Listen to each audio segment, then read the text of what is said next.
자, 우리를 구원하기 위해라는 제목으로 여러분과 말씀을 나누겠습니다. 네. 이번 주 크리스마스를 맞아서 좀 제가 기쁜 소식을 듣게 됐어요.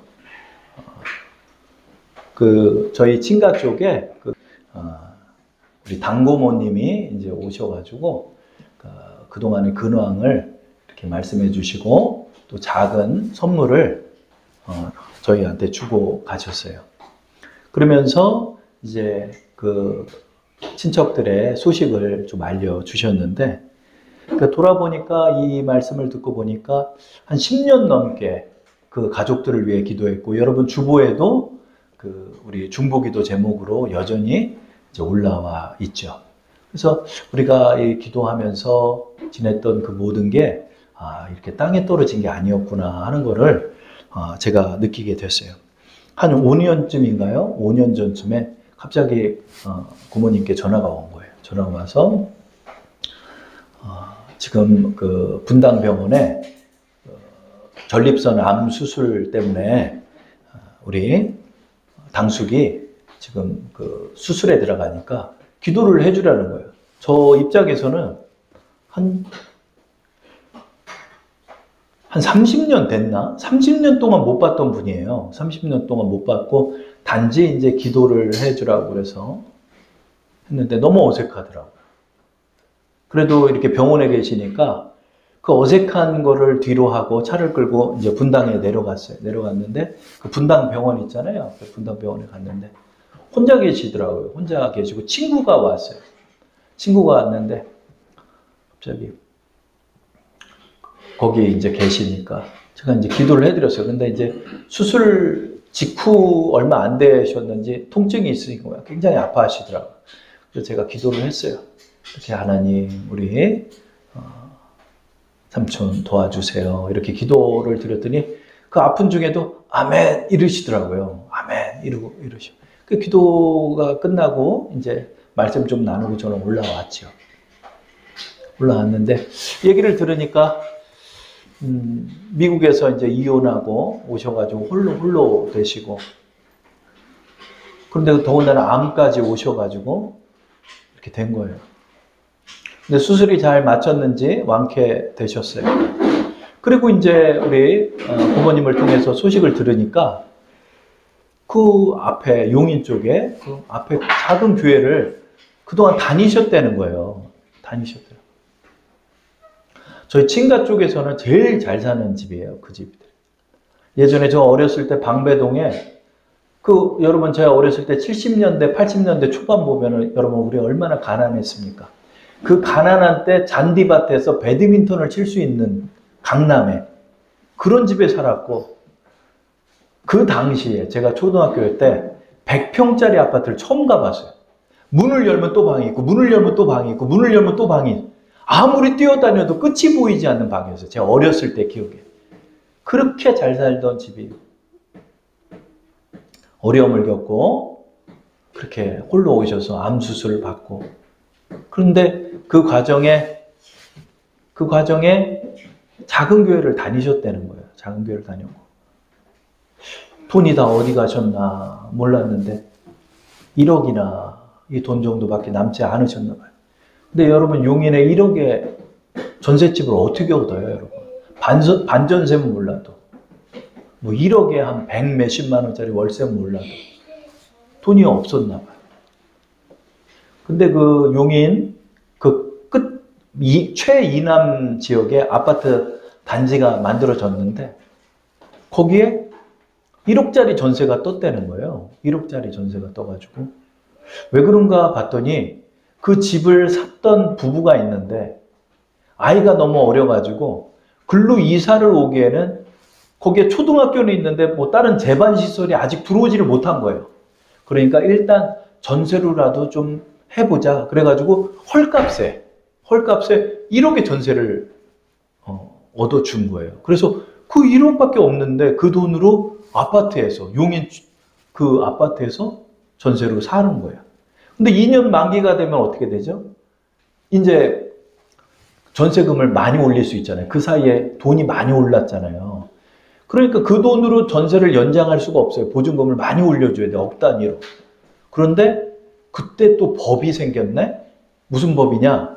세입자가 있을 경우에 그 세입자에 한한 보증금의 5%만 올릴 수 있다는 법이 만들어진 거예요. 그래가지고 1억에 5%면 얼마예요? 장모님. 500이잖아요. 1억 500에 전세 연장을 한 거야, 또. 그래가지고 2년에다 또 2년을 연장을 했네? 그렇게 해가지고 4년을 1억 500에 그렇게 거기서 지낸 거예요. 근데 이제 문제가 됐죠. 4년이 이제 지난 거야. 4년이 지났으면 어떻게 돼요, 여러분? 이제 나와야 돼요. 나와야 되는데 그 돈으로는 이미 값은 너무 뛰었고 벌써 여러분 1년 전이면 지금 여러분 여기도 막 2억 하던 게 막 10억으로 뛰었잖아요. 25평짜리 아파트가. 근데 용인은 얼마나 뛰었어요? 못 뛰었죠. 그런데 참 하나님께서 어떻게 인도했는지 계속 임대아파트 청약을 넣었던 거야. 근데 넣으면 떨어지고 했는데 그 용인의 임대아파트에 당첨이 된 거예요. 그것도 전세 만기가 끝나는 며칠 어간에 그 이사 시점까지 맞춘 거야. 그래가지고 임대아파트 했는데 거기는 한 7천에 한 얼마 정도 조금만 내고 들어갈 수 있는 아파트가 된 거예요. 임대아파트 들어가면 최장 제가 알기로 20년 연장이 가능해요. 집 문제가 그렇게 해결이 됐네. 그 며칠 이사가 텀이 생기잖아요. 주인이 또 편의를 봐줘가지고 이사할 때까지 며칠 더 계시다가 이사를 할 수 있게끔 그것까지 맞췄다는 거예요. 제가 그 말씀을 들으면서 우리 당고모님이 말씀하시던 그동안 몰랐는데 교회를 나갔더라는 거예요. 교회를 나갔다. 이 사실을 본인을 통해서 제가 듣지는 않았지만 우리 당고모님을 통해서 이야기를 들었지만 그 이야기 속에 그의 기도의 역사와 기도의 응답이 있다는 사실을 알게 됐죠. 그렇죠? 하나님께서 그렇게 인도하여 주신 거예요. 그래서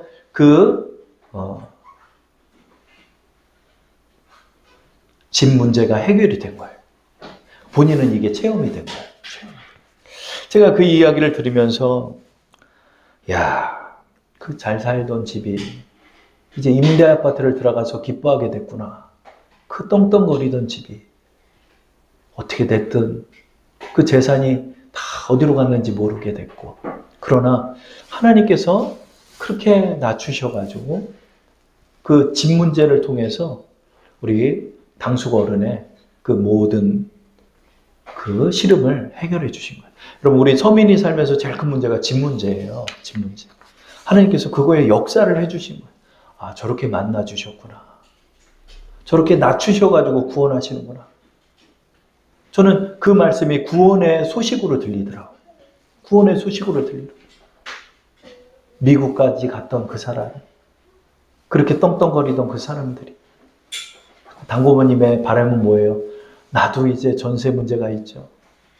나도 임대 아파트를 위해 기도하고 있어요.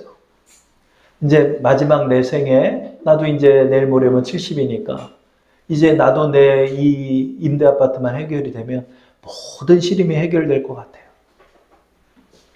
지난 10년간 우리 당고모님을 위해 기도하면서 그 꼬일 대로 꼬인 문제들이 있었어요. 그 판교에 투기 과열 지역에 건축을 해가지고 건축 대출 이자만 500만 원이 넘게 나오면서 돈 다 털리고 그 어려운 모든 문제들이 다 하나하나 꼬여서 해결이 되고 또 소유권 문제로 또 다툼이 있었던 또 그 문제도 하나님이 또 해결을 해주시고 그러면서 하나하나 시름이 해결되면서 이제 마지막으로 주택 문제 하나님 해결해 주시면 나 거기서 평안이 있다. 주님 부르시면 가겠다고 그렇게 말씀하시고 집으로 내려가시는 우리 당고모님의 모습을 제가 보았습니다. 그러면서 덧붙여서 저한테 하신 말씀이 내가 그동안 교만했다고. 내가 하나님 앞에서 교만했다고. 하나님께서 그 교만을 꺾으셨고 나를 구원하여 주셨다. 이렇게 말씀을 하시죠. 아, 우리의 기도가 헛되지 않았구나. 그 5년 전에 그 어색했던 만남, 그 기도해 드렸던 그 기도 한마디, 또 끊임없이 우리 모든 성도들이 이 주보에 나와 있는 기도 제목을 가지고 기도했던 그 모든 기도들, 가족마다 한 사람 한 사람의 이름을 불러서 그들을 위하여 기도했던 그 기도에 하나님 응답하셔서 그들의 각계의 상황에 맞춰서 하나님께서 그들을 구원하시는 모습을 저는 보게 됐습니다. 저를 비롯해서 우리 모두가 하나님께서 우리에게 극약 처방까지 하셔가지고 우리를 그 죄에서 끄집어내어서 우리를 구원의 길로 인도하여 주신 것입니다. 하나님께서는 그 아들을 보내심으로 우리를 이렇게 구원해 주시는 것입니다. 오늘의 본문의 말씀이 우리 예수님이 이 땅에 오신 목적을 말씀하고 있지요. 우리 다 함께 말씀을 한번 합독해 볼까요? 아들을 낳으리니 이름을 예수라 하라. 이는 그가 자기 백성을 그들의 죄에서 구원할 자이심이라 하니라. 아멘. 이 말씀은 여러분 우리의 성탄절마다 끊임없이 들었던 말씀이죠. 근데 이번 주에 이 말씀을 그 간증소리와 함께 듣고 보니까 이 말씀이 또 다르게 묵상이 되더라고요. 여러분 마태복음 1장 21절의 말씀을 가만히 한번 보셔야 돼요. 가만히 깊이 묵상을 해보셔야 돼요. 이 말씀은 어떤 의미를 갖고 있죠? 첫 번째로 예수님이 지금 이 땅에 오신 때는 우리가 이미 죄에 빠져 있는 상황이라는 거죠. 우리가 죄에 빠져 있는 상황이라. 그럼 예수님을 왜 왔다? 예수님은 지금 죄인된 우리를 구원하기 위해 이 땅에 오셨다는 말씀이 되는 것입니다.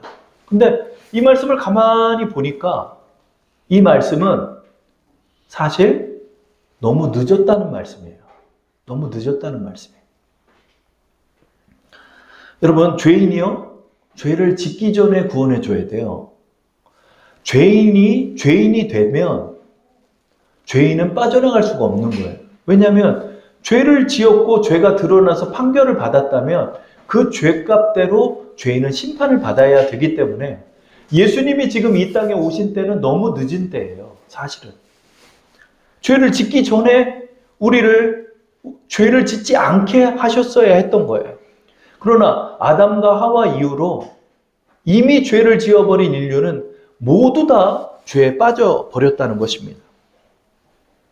이미 손을 쓸 수가 없는 상황이라는 거예요.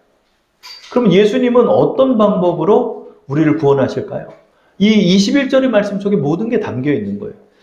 만약에 그 사람이 죄를 짓기 전에 손을 써서 죄를 짓지 않았다면 그 사람은 심판받을 이유가 없었겠죠. 그러나 이미 죄를 져버렸다는 거예요. 죄를 져버렸을 뿐만 아니라 그 죄에 빠져버렸어요. 사람들은 자신이 죄인임조차도 모르고 있어요. 그런데 그 상황에 예수님이 오셨다는 거죠. 그럼 예수님이 구원할 수 있는 방법은 없어요. 죄를 지었는데 죄가 없다고 말하면 거짓말하는 사람이 되는 것이고 하나님의 공의는 훼손될 수밖에 없는 것이고 죄인을 심판하는 것이 하나님의 공의인데 죄인을 심판하자니 인간이 너무 불쌍하고 하나님 고민하셨던 거예요. 아담과 하와가 첫 범죄를 지은 이후로 하나님께서는 모든 인류의 역사와 모든 인류의 미래를 다 알고 계셔요. 이들을 구원하기 위해 어떻게 해야 할까? 히브리 원문을 보면 하나님께서 그 아들을 보내심이 그것을 작정한 것이 아담과 하와의 죄 이후예요. 사건 터졌어요, 이미. 아담과 하와의 범죄 이후로 온 인류는 죄악에 점철된 인생, 죄 속에 빠져버린 인생으로 점철될 수밖에 없어요. 이를 어떻게 구원하냐? 아들을 보낼 수밖에 없다는 거죠. 그래서 예수님께서 말구유로 오신 것입니다. 베들레헴에서 그래서 인간의 몸을 입으신 거예요. 죄인을 구원할 수 있는 방법은 그 죄가를 받는 수밖에 없는 거예요. 형벌을. 그 형벌을 예수님이 받기 위해서 지금 이 땅에 오셨다는 거예요.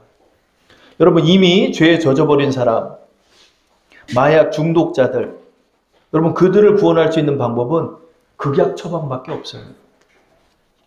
살살살살 말을 내서 구원할 수 있는 게 아니에요.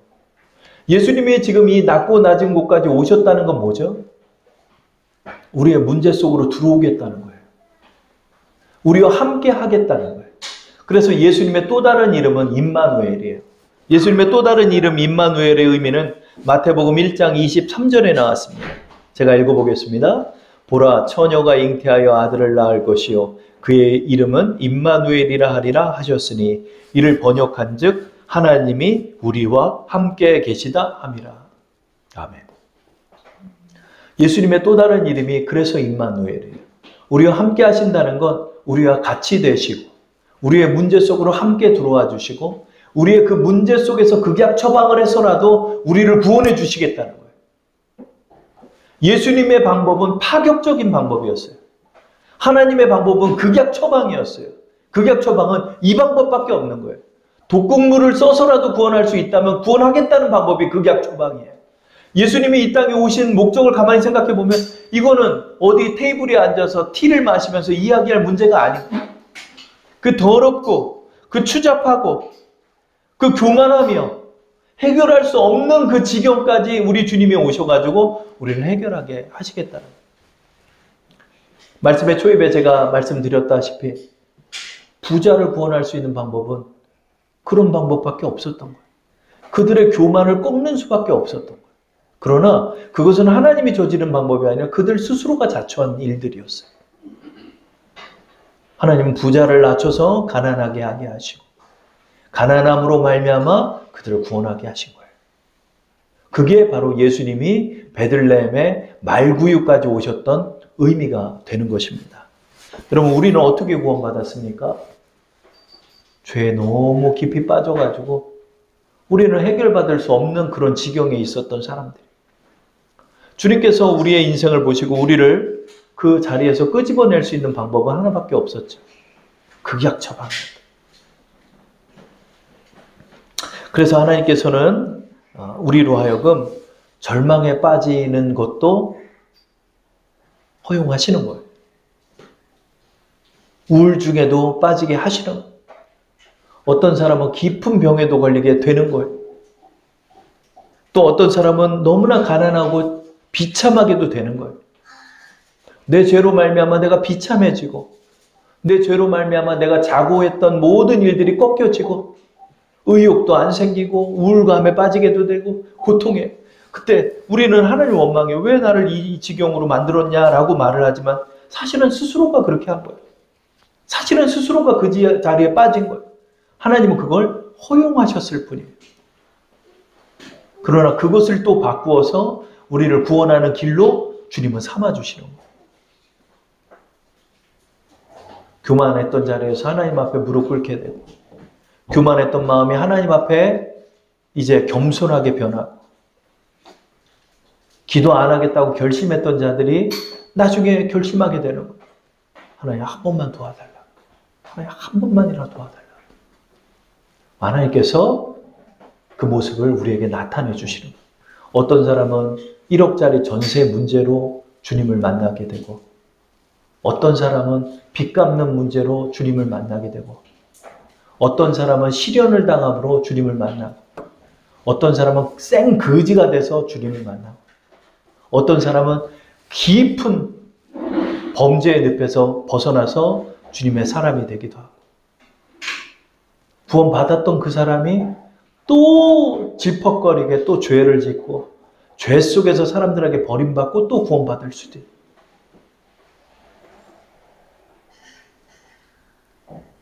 저는 그 생각이 나더라고요. 형무소에서 진짜로 하나님 앞에 회개했다고 해놓고는 일본으로 가서 그렇게 범죄하다 또 붙잡히고 84살, 3살이 돼서 또 붙잡혀서 또 형무소에 간 대도라는 이름을 갖고 있는 범죄인이 있어요. 그 사람 지금 그 자리에 또 들어갔어요. 우리 기독교인도 다 외면했어요. 어쩜 사람이 그럴 수 있냐? 어쩜 사람이 그럴 수 있냐? 기독교 프로에도 나와서 그렇게 하나님 앞에 회개했다라고 말을 해놓고 또 범죄 교화 위원까지 하면서 강연을 TV에 나와서 그렇게 하고 뉴스 데스크까지 나와가지고 범죄 예방을 위해서 순회 강연을 했던 사람이 어떻게 그 죄의 유혹을 느껴서 또 80이 넘은 나이에 그것도 몰래 절도하다가 또 사기치다가 걸려가지고 또 깜빡이 들어간 그 사람은 모든 사람에게 버림받았어요. 그러나 저는 하나 아는 게 있어요.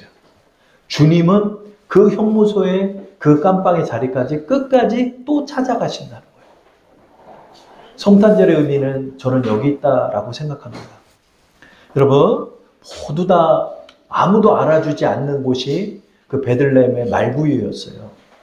그 베들레헴의 말구유로 왜 오셨냐면 주님이 끝까지 우리를 포기하지 않고 우리와 임마누엘 하기 위해서요. 우리와 함께 하기 위해서요, 여러분. 주님이 우리와 함께 한다는 건 여러분 로열층의 부잣집 자제들에게만 찾아간다는 게 아니라 저 쪽방촌에 낡고 더럽고 냄새나는 그 길까지 주님이 함께 하시겠다는 의미예요. 주님이 그렇게 이 땅에 오셔서 그들을 그 죄에 빠진 그 자리에서 우리를 끄집어내기 위하여 주님은 각 사람을 케이스 바이 케이스대로 하나하나 만나주셔서 우리를 구원하여 주시는 거예요. 성탄절의 의미는 여기 있습니다.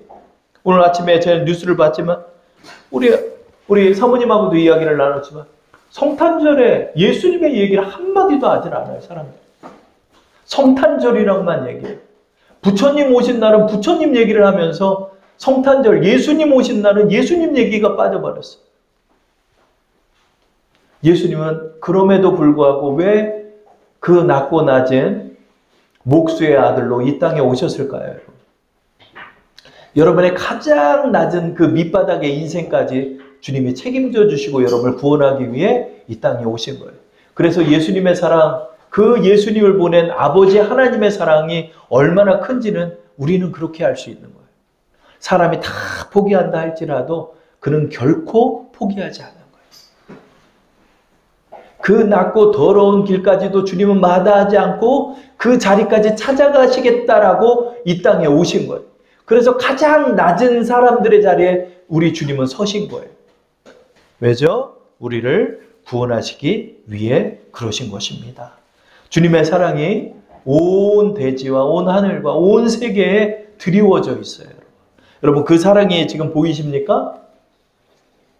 우리는 잘 보이지 않죠. 그러나 확실한 거 하나가 있어요. 그는 결코 여러분을 포기하지 않는다는 거예요. 주님은 언제나 여러분의 그 밑바닥의 자리까지도 함께 하여 주셔서 우리를 구원해 주시는 거예요. 그래서 예수님의 사랑이 얼마나 큰지 한번 생각해 봐요. 아, 나를 결코 포기하지 아니하시는구나. 내가 또 실패하고 내가 또 배신하고 내가 또 돌이키고 내가 또 넘어진다 할지라도 주님은 그 자리까지 함께 오셔서 그 죄에 빠진 우리를 구원하는 거예요. 마태복음 1장 21절의 의미는 여기 있는 것입니다. 우리 한번 다시 한번 읽어볼까요? 아들을 낳으리니 이름을 예수라 하라. 이는 그가 자기 백성을 그들의 죄에서 구원할 자이심이라. 죄에 빠져있는 그들을 끄집어내기 위해 예수님이 오셨다는 거예요. 근데 여러분 빠져있는 그 죄에 빠져있는 걸 끄집어낸다는 게 그렇게 고상하게 들립니까? 절대 고상한 문제가 아닙니다. 더럽습니다. 냄새납니다. 추잡합니다. 더럽습니다. 이 문제에서 우리를 끄집어내는 거예요. 주님이 끄집어내겠다라고 생각하시고 이 땅에 오신 거. 그래서 우리를 위하여 십자가에 못 박혀 죽으심으로 우리의 그 더러운 죄를 대신 지시어서 우리로 구원하여 주신 것입니다. 그리고 끝난 것이냐? 그렇지 않다. 오늘날 2000년이 지난 오늘날에 와서도 여러분이 죄에 빠져있는 그 속에 있을 때 주님은 그 죄에 빠진 곳까지 함께 오셔가지고 여러분을 구원하여 주시는 거예요. 모든 사람에게 버림받았을지라도 그 버림받은 장소까지 주님이 오셔서 우리를 구원하여 주시는 거예요. 그러므로 우리에게 믿음을 주심으로 말미암아 우리가 그렇게 구원을 받은 자들이에요. 얼마나 감사하고 얼마나 아름답습니까? 한 목사님이 설교를 하시는데 그러더라고요.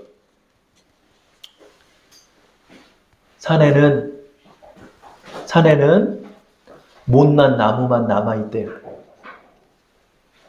왜 그러냐? 사람들이 원목, 가구로 쓸 좋은 나무들, 그건 이미 산에서 다 베가버리고 그 산에 남은 나무는 못생긴 나무, 쓸모없는 나무, 볼품없는 나무들만 그 산을 지킨대요. 우리 주님은 그 볼품없는 나무들, 그 쓸모없는 나무들을 찾아오셔서 우리로 들어 써 주시는 것입니다. 주님이 우리를 그렇게 써 주시는 거예요. 주님은 우리를 그렇게 찾아오시는 거예요. 요즘은 그 구제금들도 나라에 모이지가 않는데요. 그래 영등포의 쪽방촌에도 너무나 도움의 손길이 절실하다 하는 기사를 보았어요. 우리가 돕지 못해도 우리 주님이 그들과 함께 하시는 거예요. 여러분과 함께 하시는 거예요. 그래서 여러분을 구원하시고 여러분을 인도해 주시는 거예요. 포기하지 않는 우리 주님을 바라보면서 이 땅에 오신 우리 주님의 은총을 여러분의 마음에 새기고 임마누엘 하시는 주님과 함께 동행하시는 우리 여러분 되기를 축원합니다. 자, 우리 시간 함께 기도 드리겠습니다.